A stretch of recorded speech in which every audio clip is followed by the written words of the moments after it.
Hello, everybody. So, when we all began talking amongst ourselves as the Chicago Scots, Detroit, St Andrews, Costco, Cassock, the American Scottish, and talking about pathways, one of the things we were talking about was the difference between how an American Scot views their heritage and their pathway to, as was pointed out by Professor Drury, a doctor, Dr. Drury, how it is viewed by a person from the UK, from Scotland. And therefore, we have been circulating for the last few weeks online, if you are not with us, a questionnaire that we're going to be talking about tomorrow. But also, this panel is to have the insight of John Belisai, who heads up COSCA and also has been very involved in so many different organizations in Washington, D.C. Bart Forbes, who is now heading up Clan Forbes in the USA, and Heather Christ, who is joining us remotely, who has had a journey. She lives here in the United States, is involved a lot with her diaspora, and the American Scottish as well, but also is a Canadian Scot. And she has been on a wonderful journey discovering her roots back to Canada and back into Scotland. And so now I'd just like to ask John to share, each panelist will share their thoughts, and then we're going to open up and have a discussion. Thank you. Thank you, Camilla. Mine is going to be rather short. You'll be glad to hear, because I'm one of the lucky ones. It was my grandfather, my maternal grandfather, who emigrated from Scotland to America. It was very recent. It was 1910. It was 100 years ago, but it was quite recent. Although he died when I was about 11 years old. So I knew him. I knew he was a Scot. I could barely understand what he was saying because he'd spent some time in Glasgow, although he wasn't from there.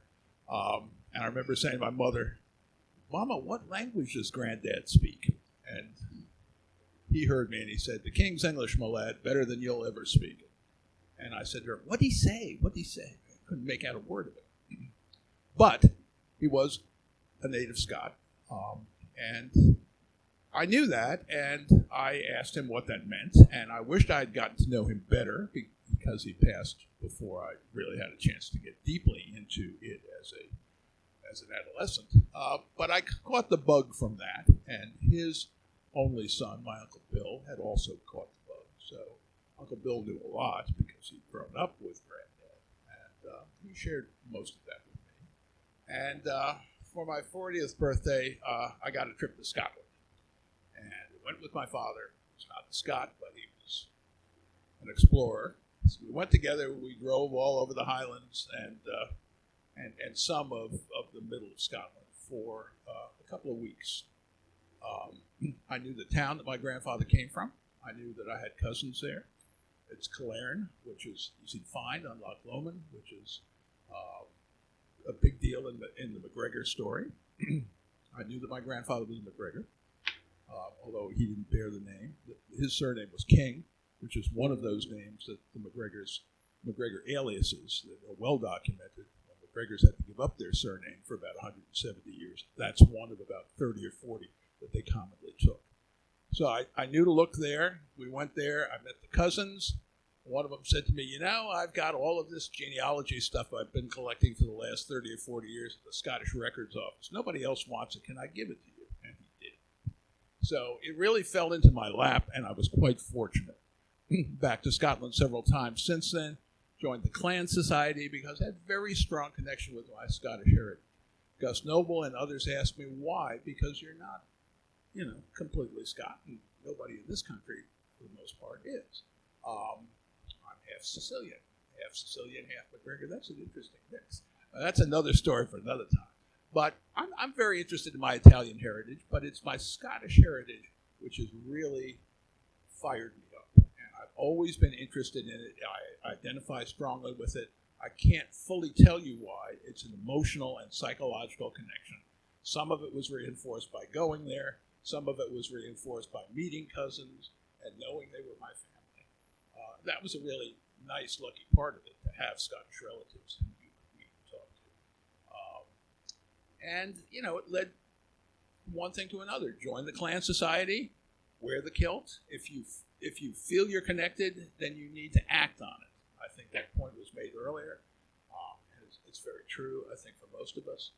And so I did that back in the 80s, and I had to reach a point in my life where, my professional life was secure, my personal life was pretty well ironed out, past my educational stage and established in a profession. And I think that's the case for at least a lot of my generation. You really needed to get yourself grounded in the world before you could begin to explore this thing. That's maybe not the case anymore because of online resources and a lot of other things.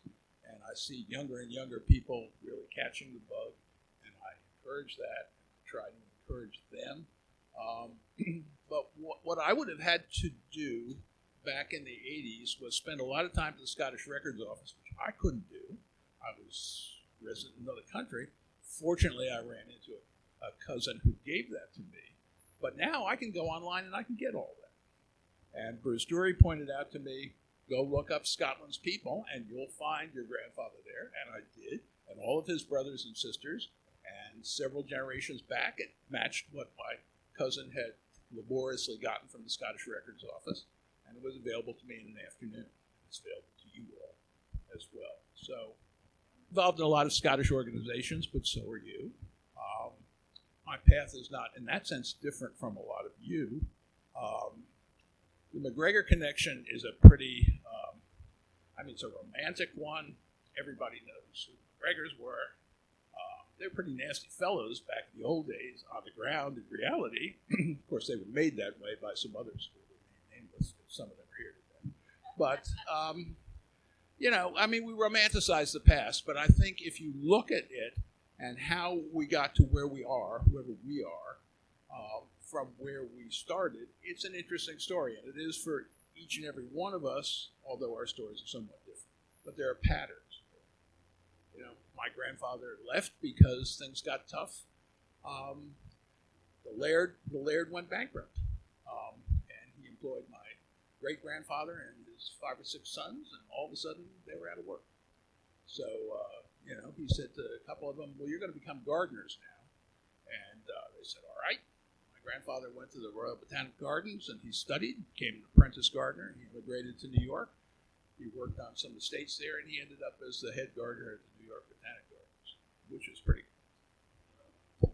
So that was his path, and fortunately I knew him, and that was the story. And it's not a terribly complicated one because I had a lot of help along the way, and I met real people who I was connected to.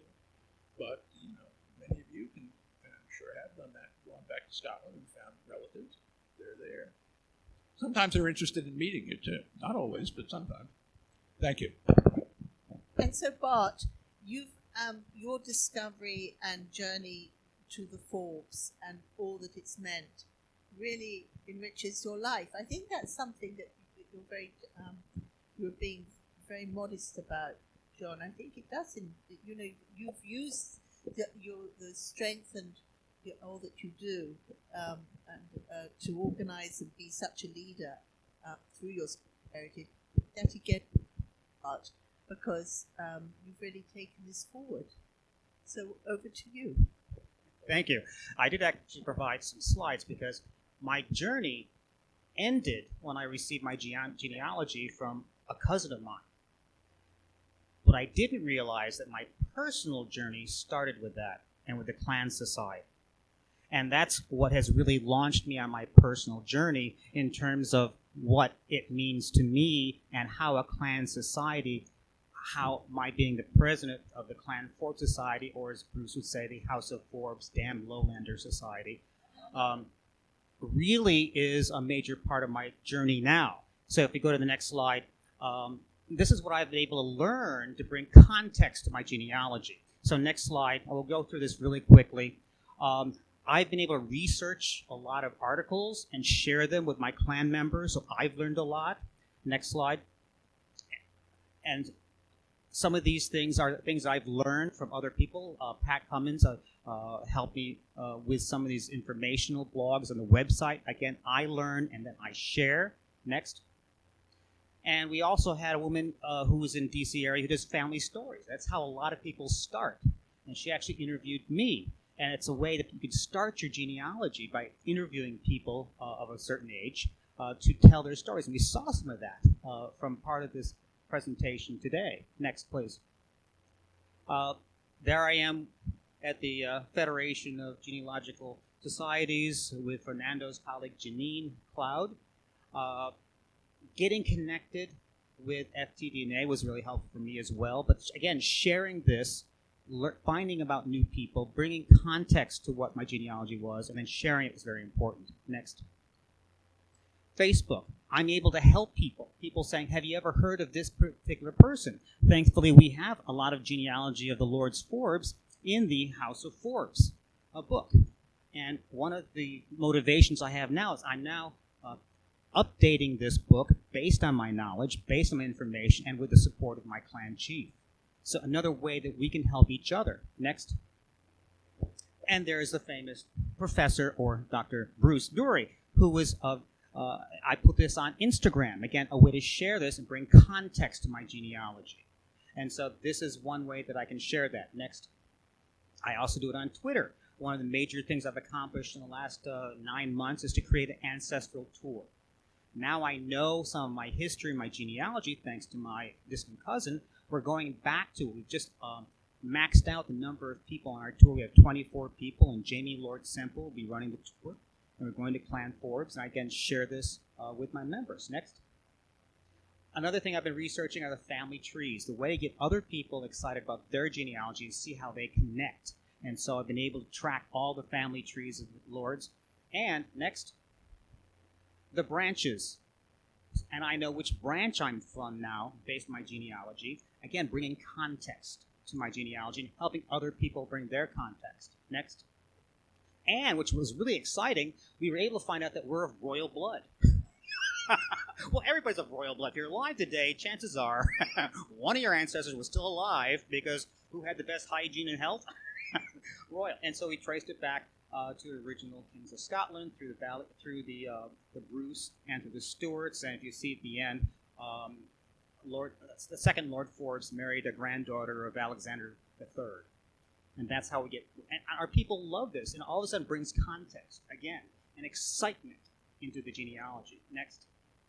We've also created a new membership. If you submit your genealogy, you get a special certificate. Next. And I've been able to combine them to help other people to see who your cousins are in a print genealogy. Next. And I'm also adding them to a Clan Forbes account on Ancestry.com, so people can link to us. Again, bringing broader context. Next. We created, when I was member of the St. Andrew Society of Washington, D.C., like John, I'm a past president. I created the genealogy committee to help people to understand how this all works. And that's Pat Cummins up there, who is the co-chair of that. So we can talk about it. And if you're of a local group, that's a great way to, again, bring context and to help people with their journeys. Next. And we also do field trips. We've gone to the DAR library, been the Library of Congress.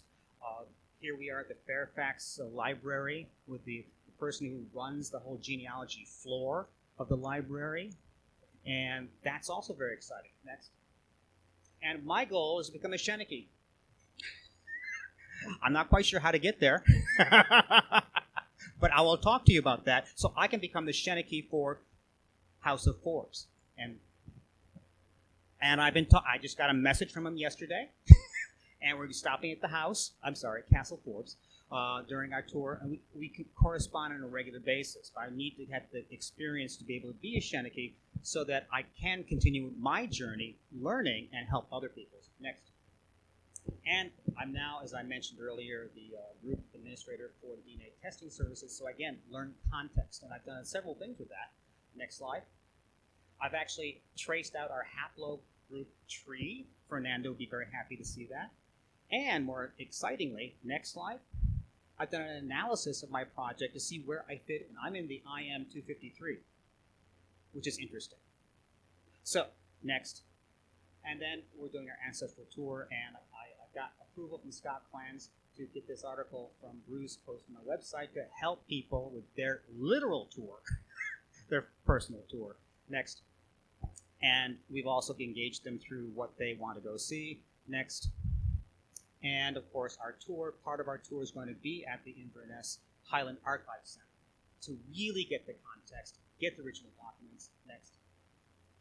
And we're looking for more ideas. And that's my personal journey. I got my genealogy. I used it to become a member of St. Andrew's Society.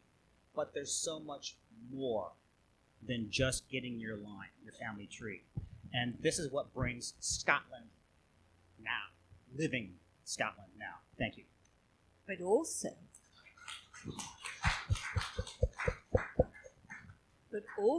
it's wonderful how you have used this in such a wonderful way over here as an American Scot, because that wouldn't be the energy that we would necessarily have seen with us back home.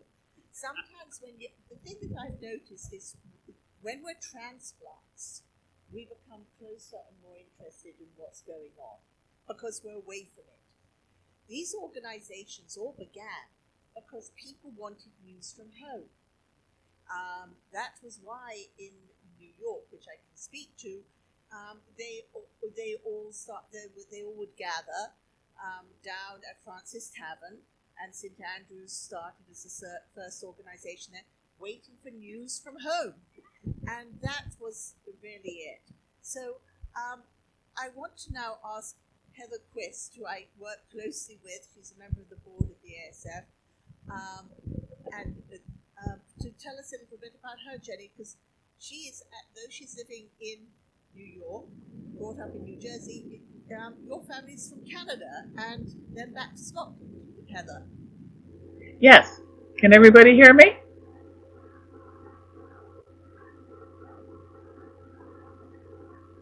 Somebody wave if you can hear me. Oh, there we go. Okay. So my mother's family came from the Black Isle, which is north of Inverness. It's not an isle, it's a peninsula, and it's really quite green.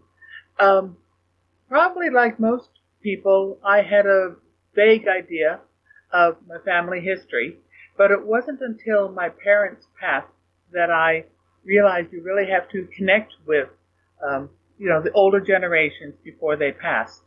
And like many people, I inherited family history as a collection of pieces of family trees, anecdotes of family history, scandals, notes, photographs with no writing on the back.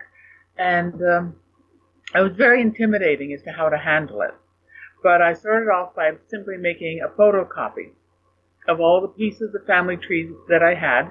Then I opened an account on Ancestry.com like so many others did. And Bart, your work is really impressive. I was really impressed by those charts. And I just began plugging in what I had. And you reach a point where you can see what other relatives have done. And again, be very careful. Don't put something down as definite until you're sure. You can put in question marks and the like. So by then I had taken all this pile of miscellaneous pieces of paper and actually constructed one coherent, relatively coherent family tree. There were still several mysterious questions that remained, but at least it was all in one place. Then I think it was 2005, I was able to visit Scotland for Professor Tom Devine's conference in Inverness, and the Black Isle is just north of there. And I wasn't really prepared for heavy research, but I just hired a tour guide, a car service, and said I want to drive around the Black Isle for a couple hours, visit these towns. By then I had the names of several villages, Auk, Rosemarkie, Fortrose, and Cromarty.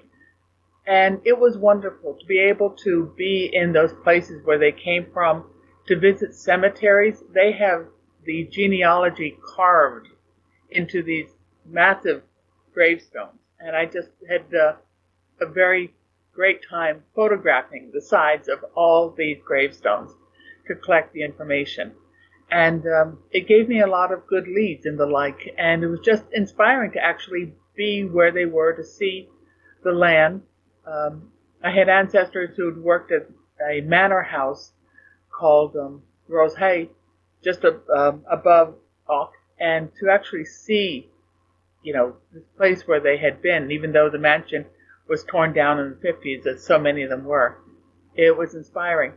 And then I was able to really connect with the Southern Ontario portion of the family that had emigrated from Scotland, from the Highlands. And that's the point where I am now, is connecting up why they moved down, answering these little, naughty questions that still remain, trying to go as far back as I can. I have one ancestor whose foot is in the 1500s. So I'm proud of that, but I, of course, want to go back further. And now looking to work with the Ontario Genealogical Society, who have conferences and the like, and a lot of materials for that area. So my recommendation is simply don't be intimidated by all these pieces of paper and tales that you've got. Start trying to put them down, put them together, see where they connect. Definitely go visit the villages that are mentioned in your family history, even if you don't have definite specific info. And then, work to connect up with local genealogical societies and all the resources that they have. So that's it. Thank you very much. Thank you, Heather. But Heather, you're very involved in the community. I mean, you have edited newsletters for different organizations, which is professionally an editor and a writer. You help tirelessly all of us in the Scottish American community. Were you doing that before you began this journey, or did this inspire you on? It was an inspiration, and hearing of people, like Bart, who have been able to really trace their ancestry far back, and also going sideways. I'm a strong supporter of going sideways, looking at cousins. When you have cousins who have moved to California, moved to Australia, working to find out why they did that. But it was connecting up with the cultural groups definitely was an inspiration. And it started off basically just to go to like a Burns supper in January, or Highland Games during the summer, and just the touchstone of events over the course of the year. When there's a lot of chaos going on in your personal life or in the modern world, to have those basics of Burns supper, Highland Games, it makes you feel grounded. So that's what I got from being from joining the Scottish American groups, especially in New York City. So thank you. Now, do we have some questions for our panelists? And maybe some sharing of ideas. I know. Oh, this is, yes, madam. Bring this down to you. Please. Many of the listings, baptisms, do not give the full information. If you go to the original parish record, you may be able to separate families by looking to see who are the sponsors and what the farm name was of the place that they came from within the parish. I've done in Salt Lake City 28 separate years doing research, and I went all through the microfilm of the registers of births and deaths and marriages who stopped, who were available at that time, doing a surname search for the name of Straith and Strath. But I found I could separate the families. My finding by going through it, seeing whether it's an elder or junior or what farm they came from.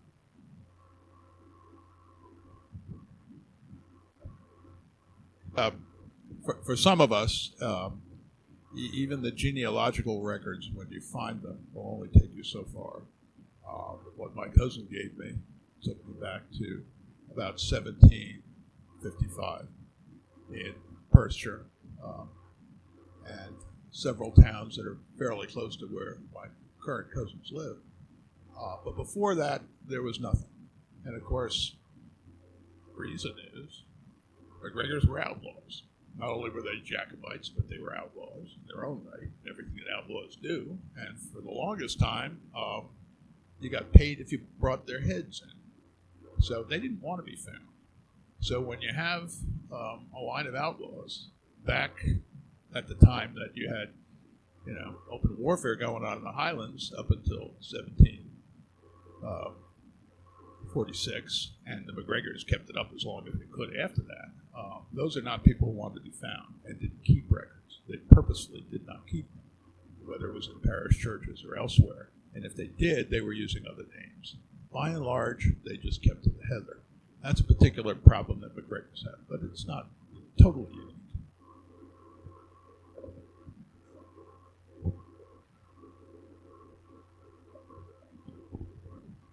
Sorry, thank you. I always have this problem if there's a silence. I feel I have to fill it. It's like the artistic concept of horror vacui. If there's an empty space somewhere on the manuscript, you better fill it in.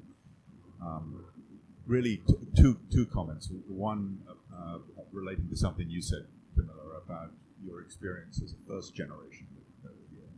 I think what drove me into becoming much more involved in clan affairs, in clan societies and other stuff was I went on the website that when it was first being put up there, and there was so much nonsense on it. There was so much misinformation, and it so I just went on to correct things. And then people said, well, what about this? And then what about that? Because there was a tremendous hunger for knowledge, and there was so little to base it on. And one of the things that I found is it relates to clan societies wanting to use officer titles.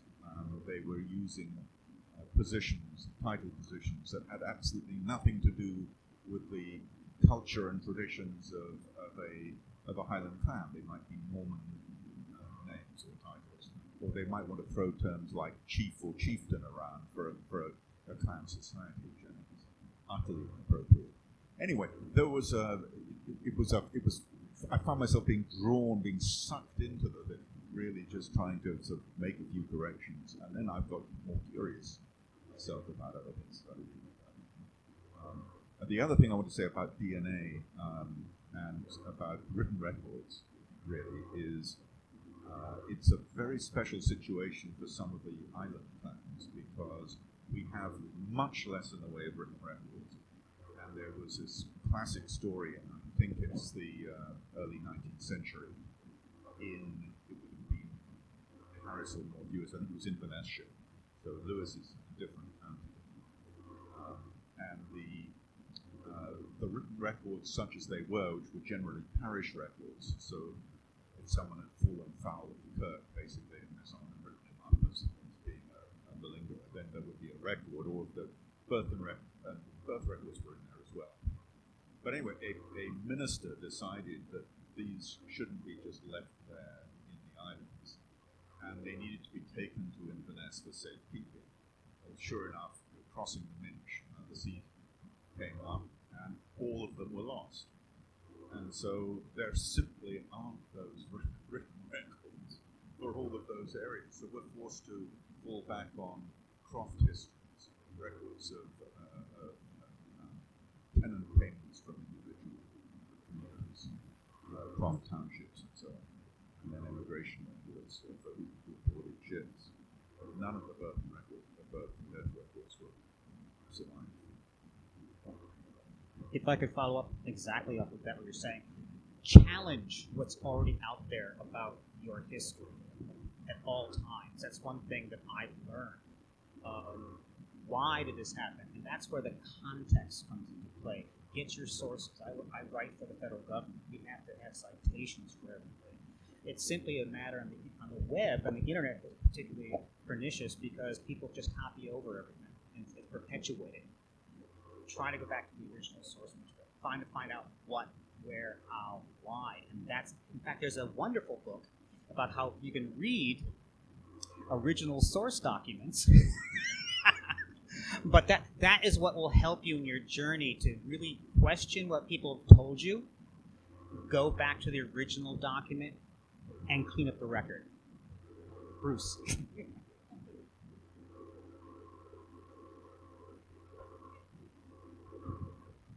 To add to that, let me just say, okay, 100%, never trust any family tree you find online, ever.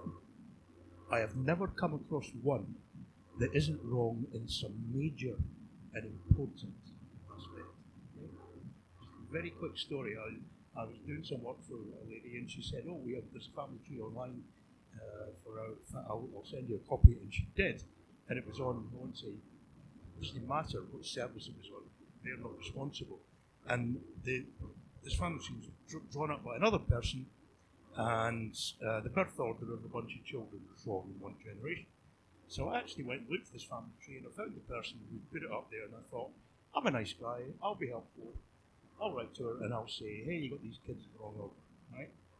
The birthday's wrong. So I did, I sent an email, and I got an email back saying, oh yeah, I know, I reordered them because I couldn't have that line, thinking they were sending it to this line. You know, as if by changing the words, she had altered history. You know, like she's Doctor Who or something. Yeah? Just don't, you've got to go back to the original documents, challenge every assumption, and please, for the love of God, don't trust gravestones. Sorry, but people alter those too in order to make a point sometimes. Not Scotland, by the way. In America. Yeah. Bruce, is there a book we can read to help us read the original documents? One of the things that, if I may, that Bruce pointed out to me that I hope you all know about is the fact that a lot of Scottish genealogical records have been put online just in the last few years. And Scotland's People is one of those resources. It's not the only one, but it's one that is very easy to access. If you have a Scottish ancestor's name, and you know generally when he or she lived, go on there and you find them. They're there. And they'll probably connect you to a lot of people they were related to too, very quickly. I mean, I found all of my grandfather's brothers, his father, his father's father, and a lot of other people right there where I was led to believe they would be in the space of about an hour. Extraordinary, really. So, and I have another question here. Well, it's not so much a question, it's a comment, yes. First, I'm entirely echo what Bruce says about gravestones. And I'm not going to be as shy about him naming services online. Find a grave. Some of you, most of you will have seen Find a Grave. Well, in many, many instances, there's no grave to be found. Somebody has just, they think they know when and where the person died, so they put it on there and find a grave. So, I mean, if there's no picture of a gravestone, you know that there's probably something wrong. If there is a picture of a gravestone, as Bruce says, many of them are not contemporary records. And finally, even in Scotland, be careful with gravestones, because quite honestly, people didn't know how old they were when they died. So if you're looking for a date of birth based on a gravestone record of the age of death, it may well be wrong. Ancestry.com, it's worth saying, having said, which I will say, again echoing what Bruce says, there is so much rubbish on it. There is so much stuff there that is just impossible. People being born before their fathers are born. That sort of stuff. It just beggars belief that anybody could put that sort of stuff up. And the dreadful thing is that when you try and ask them to correct it because you know better, you've got an actual record to proof, they won't do it. The only people that are allowed to alter it are the people that put it on in the first place. So that's very disappointing. Having said that, though, I mean, let's not forget Ancestry.com and other sites like it, they have an awful lot of genuine original records, the digitized original records, which means they are a wonderful source of information to go to. I mean, I use the censuses, the American censuses, all the time on Ancestry.com, the original censuses, not the transcripts. Go from the transcript and look at the original. which in Scotland you can only do that by going with Scotland's people. The other thing I just wanted to say, and what Andrew was talking about in the Outer Hebrides, prompted a recollection of something that I was involved with a few years ago when we had a Clan Macmillan gathering on Benbecula. Now, there's quite a lot of people called Macmillan on Benbecula and the Outer Isles, and our local guide was a wonderful man called Angus Macmillan, who was actually a roads engineer from Oxfordshire in England, whose family had come from Benbecula 2 generations before, I think. And he did a huge amount of research when he retired on his family of Macmillans on Benbecula. And he discovered, when he went into this, that the local tradition was that none of these Macmillans on Benbecula were Macmillans at all. And this is the case with many other clan names on the Outer Isles. They're not necessarily related to any clan on the mainland. They've chosen the name when surnames became necessary for one reason or another, which is related to what happened on the mainland, but it seems to be even more so on the islands. So he had investigated his ancestors, who had lived on this farm for quite a few generations, and had come to be called Macmillan. He did DNA testing, and it's a really good example of the work of having the DNA done and then trying to check it out against paper records. In his case, he found that the DNA record pointed out that he was actually really a MacVurich, the bards of the Isles, who many of them English their name to Curry. So he actually told the Clan Curry Society about this, and they were so pleased that they appointed him their Shenachie. And before he died very recently, he did quite a lot of good work for them. But of course, it's even more complicated than that, because why did these MacVurichs decide to call themselves Macmillan? Well, their ancestor, they discovered, was a man called Merlmuir MacAthel, and he was the son of Cathal MacVurich, who was one of the bards employed by Clanrannan. Now, Merlmuir, the stem of that, M-A-O-L, is the same as the stem of Macmullen, or Machgilavur. And therefore, when these people had to choose a surname, they decided they'd use Macmillan, because it had some sort of relationship through the stem of the name, even though it wasn't their name at all. They have no relation to Clan Macmillan on the mainland. Other MacVurichs on the Isles decided to call themselves Macpherson instead, because the Macphersons descended from a man called Murich, and therefore they were known as, for Macphersons, as Clan Macvurich.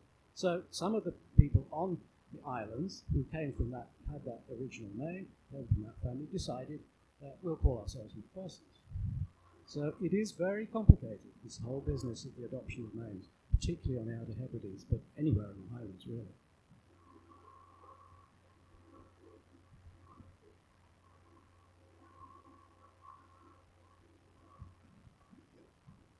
You're called McKinnon in the Isle of Lewis, you're a Morrison.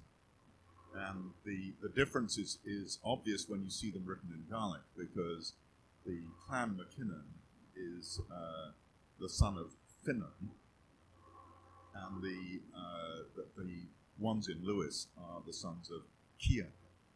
So it's McKianan rather than McFinnan. And so, and they took that name because this was a group who came from the Harris Islands that were being cleared in 1840 and moved up towards an area that was Macaulay country. And it was not a good idea to use the Morrison name in Macaulay country up around Uig. And so they used the patronymic because Cian was a common first name for Morrisons down there. And equally with Smith. So Smiths around Harris are generally Morrisons because most of the Smiths, it was a traditional Morrison profession, armourers and smiths. Let me just now give to Joanne. Thank you. Just a comment. Gravestones. An ancestor of mine, what's engraved on his stone is a week different than what's in the newspaper. So which one do I believe?